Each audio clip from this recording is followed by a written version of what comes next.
the thing is, I thought I should tag you in and then take, but I've cancelled the order now. It's taken this high, so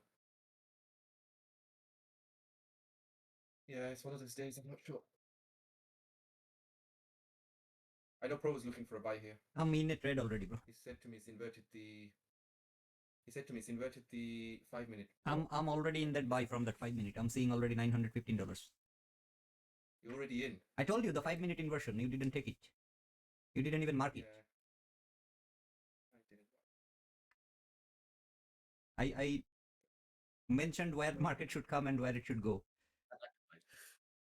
I tried to take the order there. I gave you the time. I gave you the fair value. I gave you the entry. You didn't take it. Okay, I'm done, bro. I have literally one trade, $1,200 done. It should go. Do you know how far it should go? 701 at least. Yeah, and here. Yeah, on the 4 hour. So that means it will inverse this, but not inverse.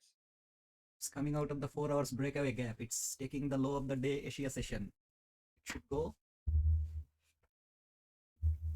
for the buy side, not just this. It should go for this.